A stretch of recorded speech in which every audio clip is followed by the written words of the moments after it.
Salut à tous! Aujourd'hui on va parler d'un outil à pic. Ah, ne me lancez pas de pierre, hein. C'est un peu comme les Rubik's Cube, j'ai l'impression que les outils à pic ça pullule. Ils se reproduisent plus vite qu'on ne peut les acheter. C'est vrai que les outils à pic entre le H-Pad, le Parapad Plus avec la petite enveloppe de Jan Foster qui vaut le coup, je trouve, hein, qui vaut le petit détour. On a dit le H-Pad, bref, il y a le Nomad Pad, vous avez le Justice Pad, vous avez tous les pads, tu mets pad derrière un mot et ça fait un outil à pic.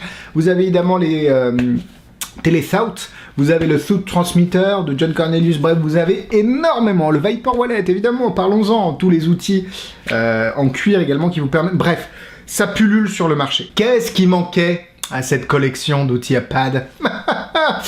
Une ardoise. Et oui, Michel, parce que on avait des post-it, on avait des étuis à carte de visite, on avait des carnets à spirale, on avait des Rhodia, on avait tutti quanto.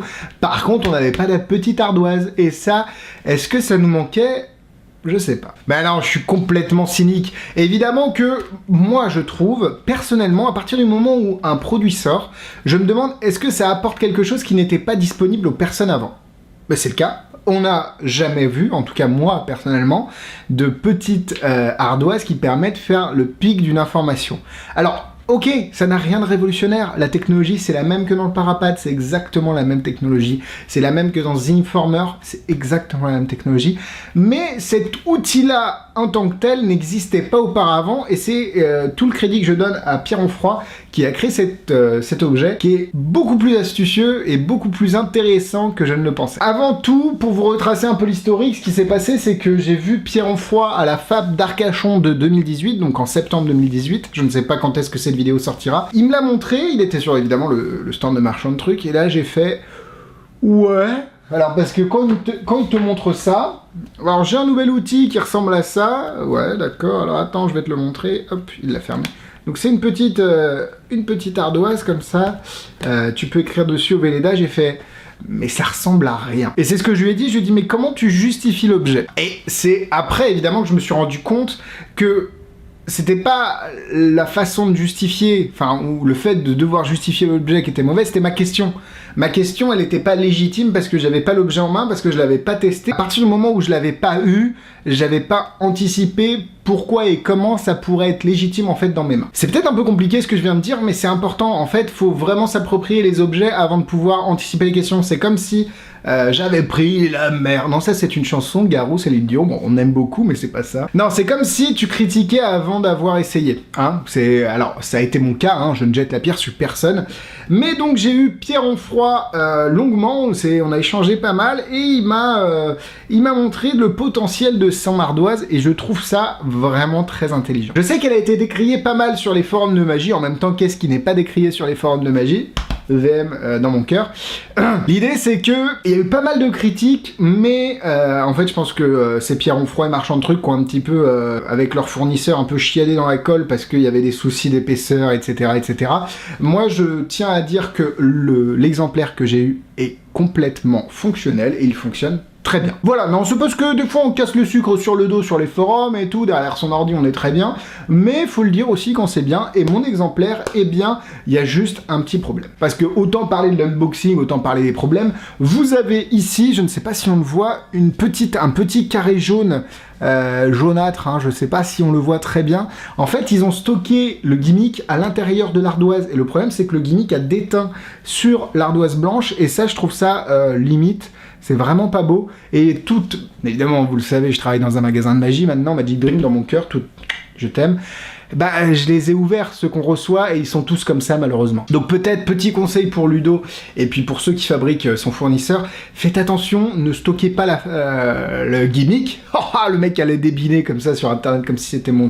ne stockez pas le gimmick à l'intérieur de l'ardoise, peut-être plutôt à l'extérieur. Mais, que permet cette petite ardoise magique? En gros, alors, pour résumer, vous recevez l'ardoise, vous recevez le gimmick, vous recevez le stylo qui est gimmické aussi, j'ai juste changé cette partie-là du stylo, ce qu'il y a là, je le trouvais un peu faiblard, donc j'en ai mis un plus puissant, c'est surtout pour le reset.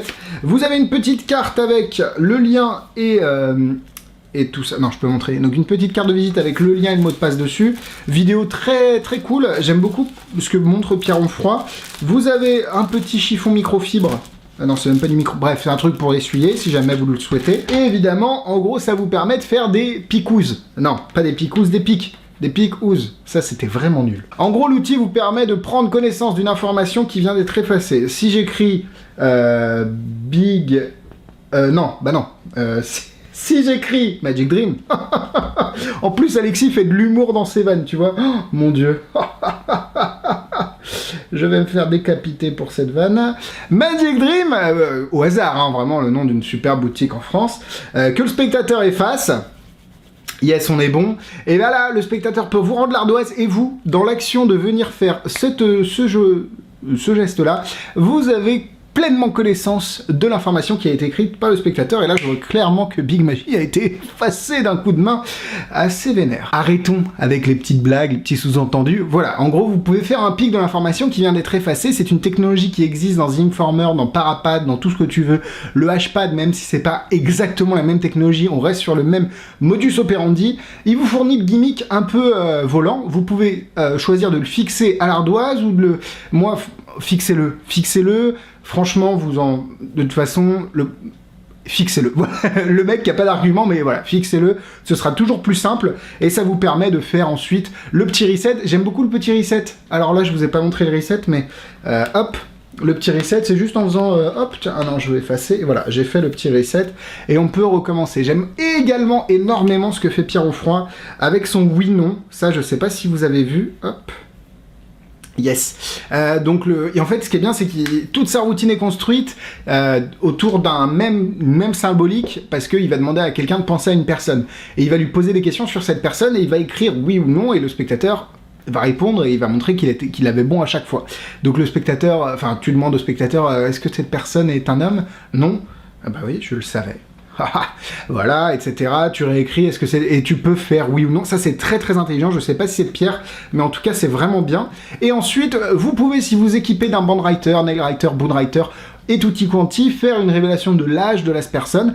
Ensuite, le spectateur prend l'ardoise, écrit le nom de la personne, l'efface, et après, vous êtes en capacité de révéler le nom de cette personne. Et je trouve que c'est très bien. D'ailleurs, je vous mets tout de suite une vidéo qu'on a tournée à Magic Dream. Je recycle un peu, mais ça me permet également de vous montrer ce qu'on peut faire. De Pierre Offroy qui fait toute sa routine avec vraiment de A à Z, avec le oui-non, le band et à la fin le pic. Et ne prenez pas garde à Damien derrière qui a été assez exceptionnel dans son jeu de mime et son jeu d'acteur. Mais voilà, je vous laisse avec cette petite démo.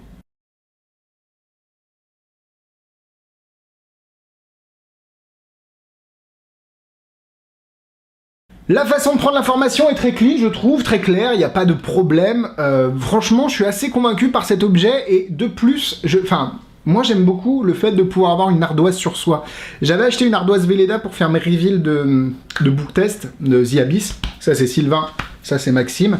Et tiens Ludo, on voit pas, mais en rechange je te fais un petit aussi. Oh, c'est pour Ludo de Marchand de Trucs, Mindbox, tout ça, c'est les petits copains.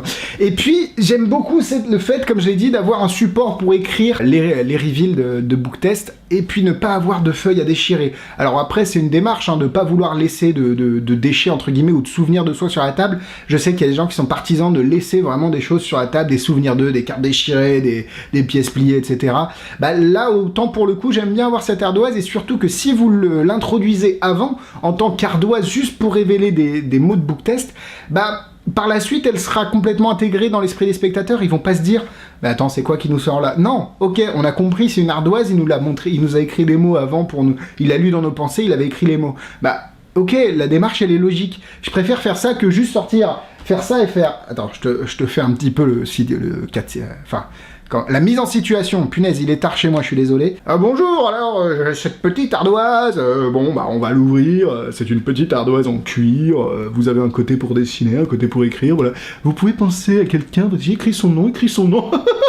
Vous comprenez qu'évidemment la démarche est complètement logique quand vous introduisez l'objet pour une utilité complètement autre que ce que vous voulez, de ce que vous voulez en faire à la fin. C'est un peu compliqué, les mots s'en mêlent, on va passer tout de suite à la conclusion. Si vous voulez l'acheter, le site de Marchand de Trucs est dans la description, gros big up à Ludo comme d'habitude, production de qualité, ça fait plaisir, voilà, tout simplement. Si vous avez aimé ce que j'ai dit, si vous avez apprécié quoi que ce soit, laissez un petit cœur, un petit pouce, un petit commentaire bienveillant, et pas tu pues Alexis, franchement t'es devenu trop commercial, non, Faites juste de l'amour et de la paix. Évidemment, gros big up à Ludo de Marchand de Trucs, hein, faut le dire, un gros copain de Magic Dream, on lui fait des bisous.